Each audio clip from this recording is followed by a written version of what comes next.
participar con esta ponencia, sobre todo a Fede.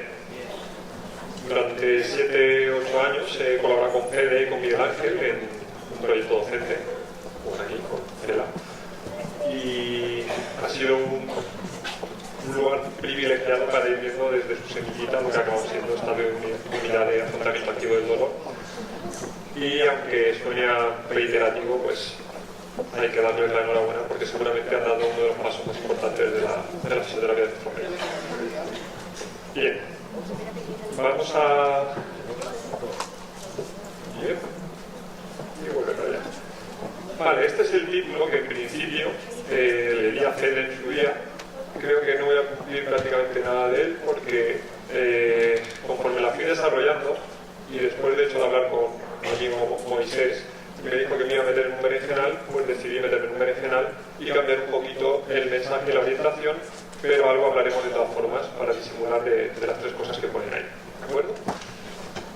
Básicamente vamos a hablar de tigres y de leones. De tigres y leones, no sé si recordaréis aquello de Torre Bruno, de tigres, leones, leones, que todos querían ser los campeones, pues es un poquito esa tendencia a irse a un grupo en enfrentamiento al otro, a esas dicotomías que arrastramos tanto en nuestra profesión, de hecho con emoción, con garra. Y aunque hay muchas de las que podríamos hablar, voy a intentar limitarlo, si en el tiempo me da, espero que sí, a las dicotomías que encontramos entre ciencia y clínica, entre nocicepción y dolor crónico y entre lo que sería terapia manual y ejercicio terapéutico.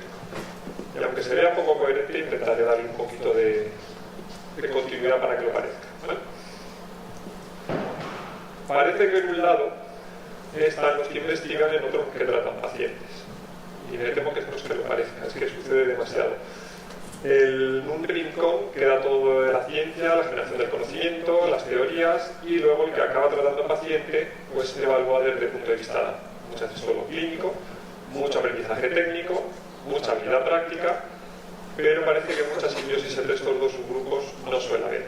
Y como esto va a parecer un poco todo crítico, creo que lo mejor es empezar con autocrítica y así pues cubrimos el primer escollo. Esa imagen es de un estudio que publicamos Kike y yo. María Dolores Carrizo ha sido hace 7 o 8 años en relación con las respuestas normales de sujetos asintomáticos antes del nervio cubital.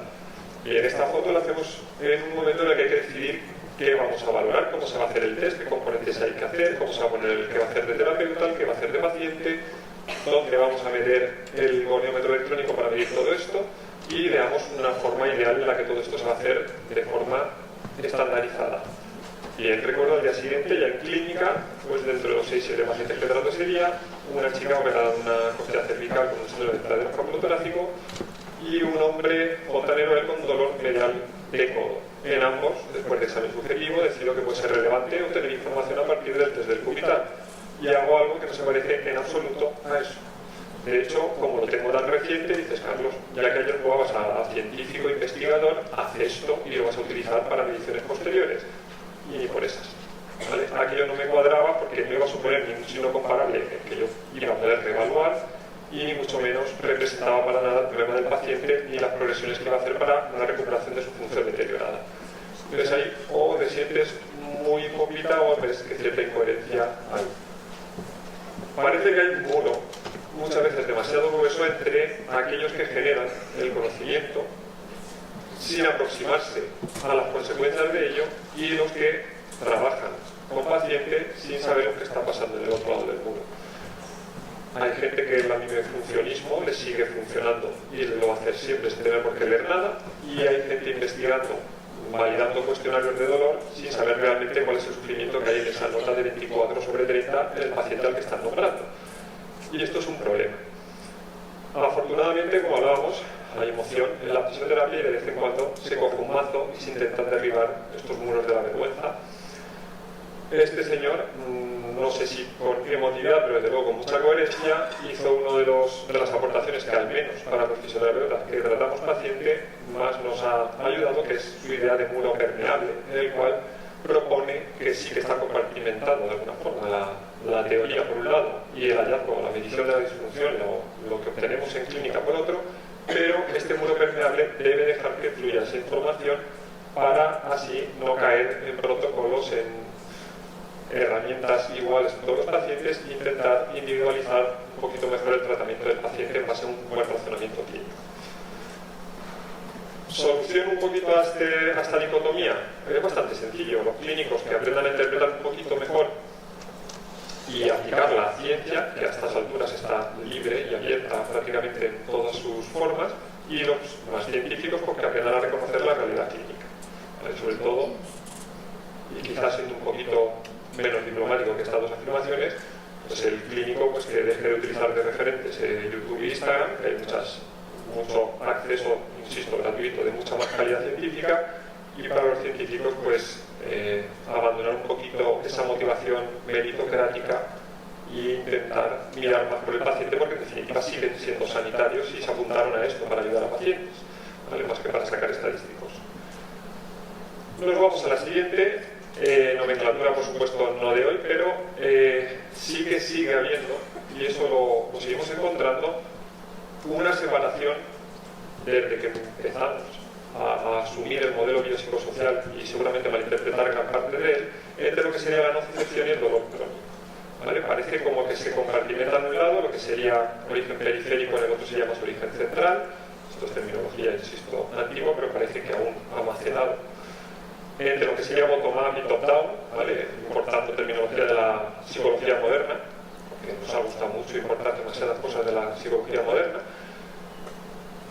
Un dolor que sería justificado, adaptativo, funcional, versus todo lo contrario, o incluso, aún en algún comentario subyace como que el dolor de verdad o el dolor como un poquito más de mentiras del cerebro del paciente en el que no hay ningún daño que lo justifique. En principio, y manteniendo, insisto, nomenclatura antigua, no tiene sentido mantener esta dicotomía porque no lo es, no hay dos formas de dolor, hay muchas más formas de dolor que comparten muchos mecanismos y de hecho, aunque no hablemos aquí de dolor nociplástico y sus formas, el dolor inflamatorio, el dolor neuropático, cada uno comparte algunas y otras formas de mecanismos con cada uno de ellos. Luego no hablamos de blanco o negro. Por otro lado, no se trata de una toma de decisiones de o tienes esto y por lo tanto eliminas la otra posibilidad, o tienes esto y por lo tanto has eliminado la otra posibilidad. Porque tener dolor nociceptivo no significa que no pueda ser crónico, y tener dolor crónico no significa que la nocicepción siga siendo relevante. De hecho, quizá se ha menospreciado el valor de la nocicepción en el dolor crónico, y sigue estando. Los procesos periféricos son parte, lo sabemos, de la experiencia de dolor agudo, pero también del dolor episódico y del dolor crónico. Los cambios estructurales del sistema nervioso central no necesariamente tenemos que interpretarlo como una causa, sino más bien como una consecuencia del dolor crónico, y en estos cambios centrales deben entenderse como reversibles cuando se resuelve la fuente periférica de nocicepción. Hace unos minutos Luis planteaba un artículo en el que la nocicepción desde una artrosis de rodilla y su consecuente sensibilización central se mantenía la sensibilización central después de la resolución de la sustitución protésica de rodilla. Igualmente hay estudios en sustitución protésica de cadera en el que una vez resuelta esta nocicepción periférica desde la cadera, que evidentemente en el que también evidentemente hay mecanismos de sensibilización central, mecanismos maladaptativos alrededor de 2-3 años de dolor en una cadera, pero una vez sustituida la cadera no solo se va el dolor de la cadera, sino que se revierten estos cambios centrales, con lo cual algo tenía que seguir teniendo que ver la nocicepción en estos pacientes. También podemos entender el dolor nociceptivo no solo no contrapuesto al dolor crónico, sino como una graduación, como un camino de uno a otro en muchos pacientes. De hecho, lo ideal sería saber en qué pacientes. También hablaba yo anteriormente de fenotipos. La idea de perfilar y de saber qué paciente desde un dolor nociceptivo va a evolucionar hacia un dolor crónico nos ahorraría a los pacientes muchos problemas. Pero esto es muy complejo, sobre todo porque tiene que ver con demasiados factores y muchos de ellos no los podemos medir tan claramente como podría ser la kinesiofobia, factores psicosociales, económicos, laborales.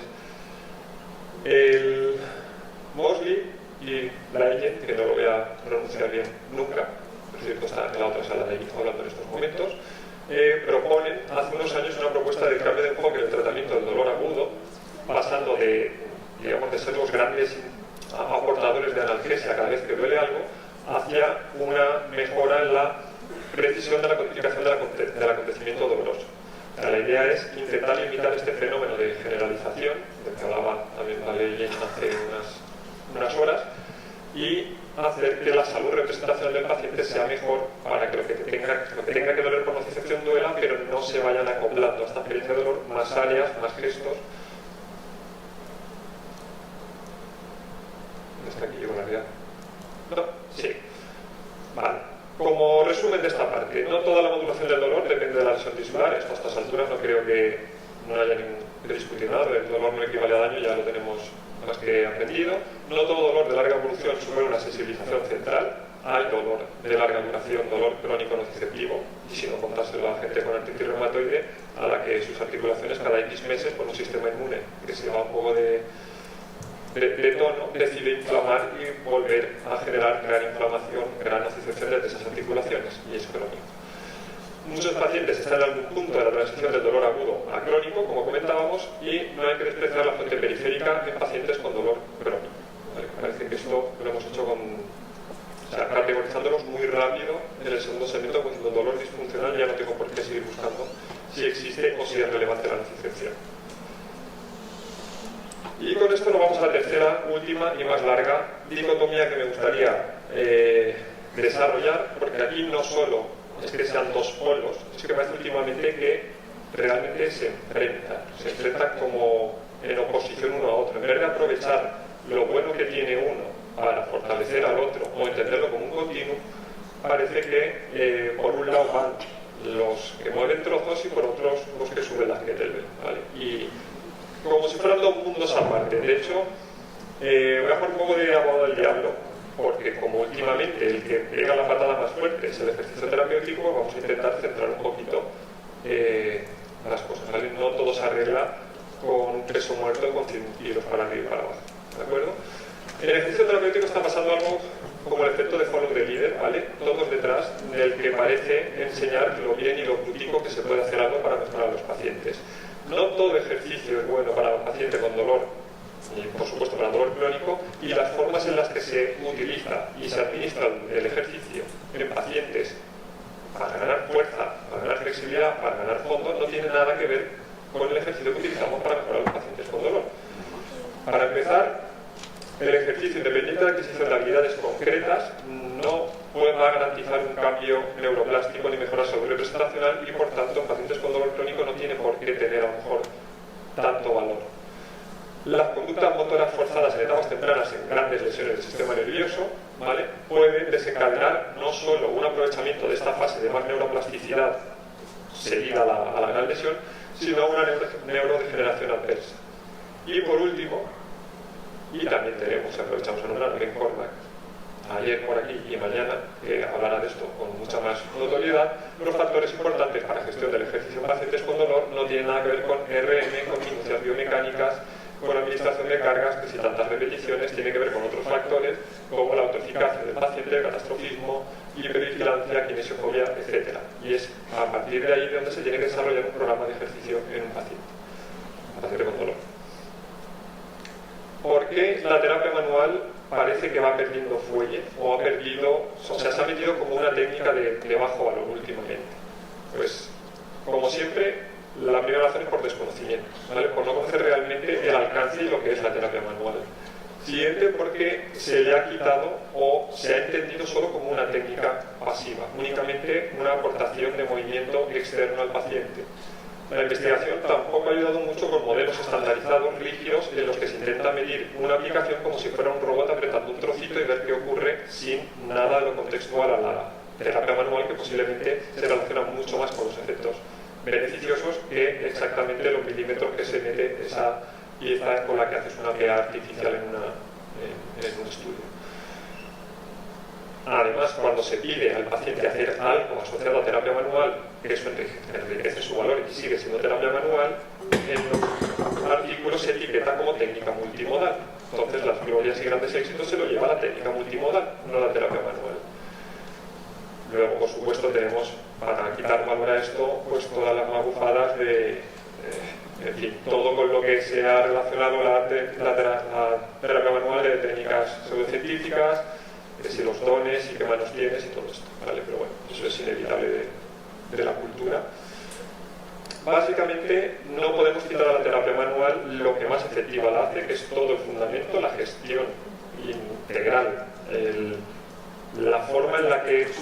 una forma de administrar movimiento al paciente, tanto desde la parte pasiva como su continuación hacia la parte activa. No podemos quitarle la parte activa porque es la que perpetúa de alguna forma los efectos que ganamos con la terapia manual. La INFOM define terapia manual como una área especializada en la fisioterapia para manejar acciones musculoesqueléticas basadas en funcionamiento clínico, utilizando enfoques de tratamiento muy específicos, incluidas técnicas manuales y ejercicios terapéuticos.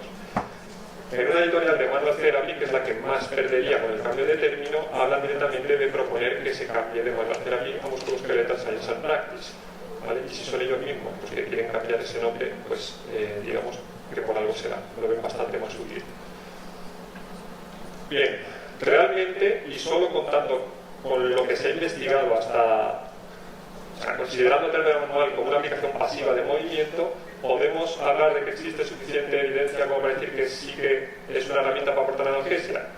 Pues sí, ¿vale? No he visto una forma más tonta de demostrarlo que hacer esto con algunas de las revisiones, pero es que no era momento de hablar de todas ellas.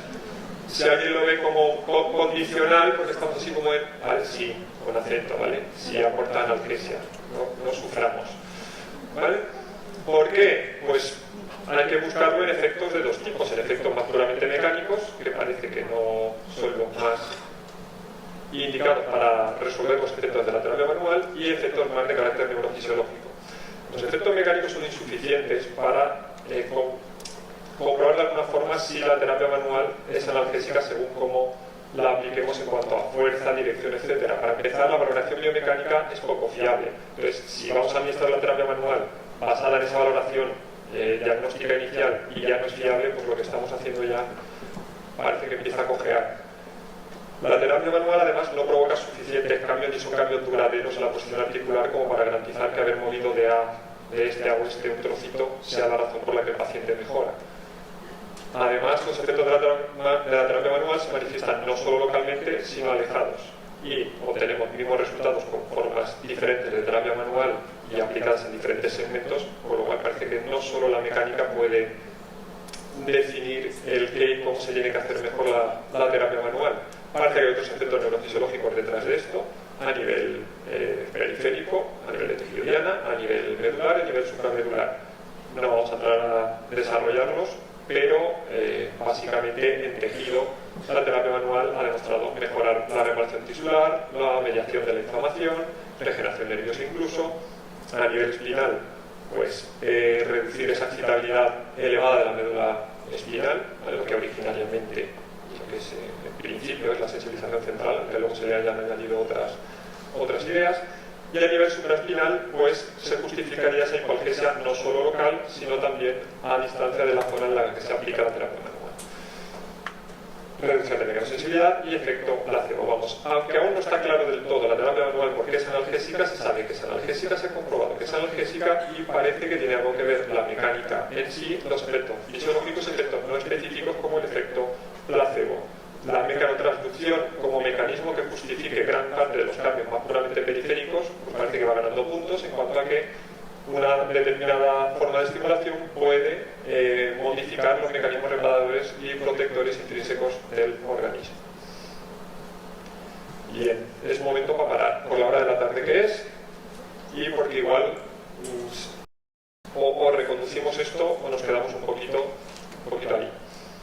Estamos intentando ver por qué terapia manual y ejercicio terapéutico no necesariamente deben estar opuestos, sino que de la mano, ¿vale? Mucho mejor entendidos como una transición, ¿vale? Y como en el título hablábamos de neurodinámica, pues vamos a hacer con una diapo de estética bastante desafortunada, algo así como la historia de la neurodinámica para entender este tipo de transición, ¿vale? En algún momento se descubre que el nervio se mueve, o más bien que cuando nos movemos el nervio se mueve por ahí dentro. Vemos también que el nervio se entera de esto, que es mecanosensible, ¿vale? Cuando hay cambios en la forma en la que lo doblamos, lo estiramos, lo comprimimos, pues uno se entera. Es más, no solo uno se entera, sino que si esta mecánica es muy grande o asienta sobre un nervio previamente inflamado, puede ser fuente de nocicepción. Luego un nervio puede ser fuente de problemas directamente del paciente. Bien, somos fisioterapeutas, somos profesionales del movimiento y esto es una maravilla porque con el movimiento vamos a conseguir reducir esta hiperexcitabilidad del nervio. Pero es el nervio, entonces en algún momento eso de utilizar esos paradigmas de que muchas veces en la fisioterapia buscamos que todo tejido del paciente parece que para que sea más sano tiene que ser más largo y más blando, pues se aplica el nervio y lógicamente se lía. ¿Vale? El neurofisiólogo del momento dice: señores fisioterapeutas, métanse las manos en los bolsillos, no sigan estirando los nervios ajenos, que no está yendo bien. ¿Vale? Afortunadamente, ¿vale? Y aún desde un concepto muy biomecanicista, se encuentran otras formas de mover el nervio que parece que no lo lían tanto, ¿no? Y sale aquí de los sliders, quizá desde un estructuralismo demasiado intenso, pensando en robots, en nerviecitos que se mueven, pero al menos clínicamente los resultados ya parece que son un poquito mejores. Anda, y resulta que también ayuda a más cosas. De hecho, ayuda a pacientes neurológicos, ayuda a pacientes en su regeneración nerviosa, en la rigidez activa, mejora la señal electromiográfica, ¿vale? Incluso mejora el dolor en pacientes con cosas que parece que no tienen nada que ver con el nervio. Igual sencillamente porque es una forma de modulación, estamos mandando una mecánica y está habiendo unos efectos neurofisiológicos, aquí entramos en lo de antes, que justifican esta analgesia en el paciente. Pues nada, atendamos pues a la clínica para graduar la movilización. No dejémonos de pensar que estamos desatascando nervios, ¿vale? Y vamos a basarlos en una ventana mediada por la clínica, por la subjetividad del paciente, una ventana de seguridad de movilización neural, ¿vale? Vamos a ir más a un contexto cada vez más clínico. Y si el paciente participa, mejor. Y con esto me refiero a que si el paciente activamente hace alguno de los componentes o incluso todos los componentes dentro de una técnica neurodinamica, es más fácil que vaya a mejorar la representación de este gesto y sumamos al potencial de la técnica pasiva, que ya estamos conociendo, el hacerla cada vez más activa, no solo activa, sino además se parece cada vez más la recuperación a un gesto funcional con significado para el paciente, pues muchísimo más. ¿Vale? Sería un ejemplo de cómo la terapia manual puede hacer una transición hacia lo que sería el ejercicio terapéutico. Y a ver cómo voy muy mal. Pues muy mal. Vale, pues vamos a intentar en 2 minutos, 4 van a ser, dar una serie de ejemplos de lo que sería la transición de estos componentes pasivos activos en un concepto de terapia manual más 2022, ¿vale? Intento ser simple con un ejemplo muy claro, pero para que no quede esto muy en abstracto, ¿vale? Una primera forma sería sencillamente aplicar las técnicas pasivas previas a la solicitación de movimiento activo. Tenemos grados 1 y 2 para quitar un poquito de dolor antes de pedir al paciente que se mueva, grados 3 y 4 para ampliar un poquito la cantidad de rango en el caso de que haya una patomecánica como limitadora del movimiento, incluso técnicas de parte blanda, neurodinámica, etc. O sea, antes de solicitar movimiento activo, como fisioterapeutas, podemos presentar la capacidad de movimiento ayudando a una mejor representación y confiabilidad en la posterior ejecución del movimiento activo. Siguiente paso sería la progresión de movimiento pasivo-activo, y esto es fisioterapia del año de la catacumba. No es que estamos hablando de nada actual, es movilización pasiva, activa asistida, libre asistida, en diferentes repeticiones consecutivas en los que aumenta la participación del paciente, o incluso dentro de un mismo gesto. El paciente puede necesitar ayuda para empezar el gesto, puede necesitar menos ayuda a mitad, puede hacerlo libre y luego incluso poder añadir resistencia dentro de un mismo gesto. Y esto entraría como terapia manual. También podemos aplicar resistencia isométrica en esos ángulos que va a haber un fallo, ¿vale? Para darle esa estabilidad, esa confiabilidad al paciente y a partir de ahí que continúe el movimiento. Ya con un poquito más de creatividad podemos intentar directamente combinar las técnicas pasivas con técnicas activas. Reposicionamiento para permitir un movimiento más amplio y libre de dolor. Esto lo estamos haciendo diagnóstico con la escápula. Estamos poniendo la escápula en diferentes posiciones para ver cómo cambia la forma en la que eleva mi paciente su brazo o lo que sea la progresión de modificación de síntomas. Pues apliquémoslo al tratamiento, de igual modo. La movilización con movimiento.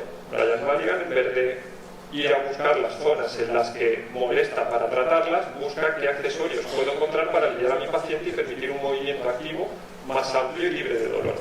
Pues esto sería el ejemplo más claro de combinación de técnica pasiva y activa. Reducción de tensión neural. Podemos pasivamente controlar uno de los componentes de una movilización del paciente para que sea más amplia gracias a que conseguimos reducir la tensión neural y por lo tanto la mecanosensibilidad del paciente. Y lo que sería el masaje con movimiento, que sería algo como una movilización con movimiento pero más implicado a partes blandas. Por último, el uso del contacto manual sencillamente lo podemos utilizar para focalizar la atención del paciente, aportar seguridad y confianza, focalizar la contracción y mejorar el control de movimiento. Se ha demostrado que simplemente el estímulo táctil va a mejorar el esquema, la imagen corporal y el reclutamiento muscular. y luego directamente las manos pueden servir para establecer objetivos o topes de rango en un paciente, ¿vale? Para motivar a llegar hasta X, para guiar la dirección y modificación del movimiento, porque a lo mejor en un plano estricto de expansión no puedes hacer una elevación completa, pero si entras un poquito hacia la flexión, luego un poquito de rotación, luego sí que puedes ir subiendo en un laberinto diferente hasta llegar hasta arriba. Entonces podemos estar pasivamente guiando este nuevo recorrido. Y guiar el orden de componentes articulares. Imaginaos allí de cuclillas, una manita en la ingle del paciente, una mano en el hueco popliteo y dirigiendo cuándo, cuánto y cómo tiene que participar cadera o rodilla en una sentadilla. Que si lo veis muy simple, es genial, porque lo es, ¿vale? Pero entra ya dentro de terapia manual porque estamos nosotros modificando lo que está haciendo el paciente. Insistir en que terapia manual es pasivo revela una falta de comprensión de la intervención y hace difícil determinar su valor. Hay que entender la terapia manual como un modelo de gestión en el que hay muchos elementos y al final meterlo más en paradigma de movimiento que en sí cómo se está ejecutando la técnica. Y por último, separar los efectos del movimiento activo y pasivo es una convención artificial y posiblemente no, seguramente irrelevante, sobre todo en lo que concierne a mejorar al paciente. No digo mucho más, simplemente pues que cuando nos veamos en estas dicotomías estemos un poquito cómodos en empezar en gama de grises, movernos sin tener que posicionarnos en ningún extremo y de hecho si en algún momento sí que nos acercamos a un extremo, al menos que no sea en oposición a lo que queda del otro lado. Porque lo de la tolerancia a cero está muy bien, pero para otros contextos.